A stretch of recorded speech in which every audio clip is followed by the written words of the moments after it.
from the Don and Lorena Meyer studio at the University of Nebraska-Lincoln College of Journalism and Mass Communications, this is Nebraska Nightly. Welcome to this Nebraska Nightly Sports Update. I'm Chloe Brady, and today on the show, we will look at a bill on the legislative floor looking to honor Tom Osborne. But first, the Big Ten basketball awards were announced earlier today. Fred Hoiberg was named the Big Ten Coach of the Year by the coaches poll. Lincoln Southwest grad Braden Frager was named the league's sixth man of the year. Price Sanford was named to be the first team by the coaches poll and second team by the media. And Sam Hoiberg made the Big Ten all-defensive team. The Huskers are back in action in the Big Ten tournament quarterfinal on Friday at 5:30. Nebraska lawmakers are reviewing LB 1159, a bill that would place Tom Osborne next to Nebraska's greats in the Nebraska Hall of Fame, but before he is fully eligible. There are two current requirements to be eligible for the Nebraska Hall of Fame. The first is to be a Nebraskan, which is defined by the Nebraska Historical Society as someone who was born in, raised in, or achieved prominence in their field. While in Nebraska, the other requirements state that a person must be deceased for at least 35 years, signaling generational impact. Osborne is still living here in Lincoln, Nebraska. Historical Society Director Darrell Bohack is more concerned with the process than Osborne's resume. I think this is not about Tom Osborne, it's about the process.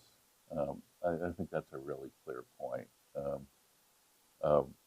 Tom Osborne's already his legacy with a variety of things, whether it be public service, collegiate athletics leadership, or youth mentorship through the Teammates program. All those things would contribute to a very strong package when it's appropriate. The main concern with the bill is that it creates an exception for Osborne, which is unconstitutional under state law.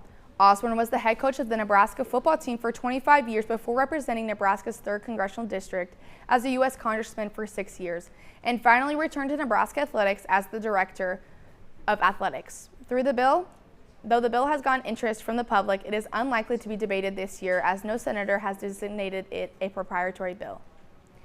The Big Ten opening series for Husker baseball was this past weekend, and it ended in a full sweep starting on Friday, and the first pitch was delayed 2 hours due to inclement weather.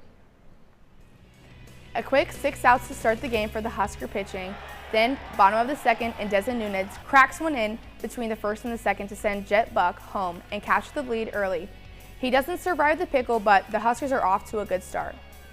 Bottom of the third, Buck sends it to the opposite field to give the Huskers the lead, once again up 2-1. Bottom of the eighth, and Rhett strokes an RBI and brings home Sanderson to give the Huskers a profound lead 4-1.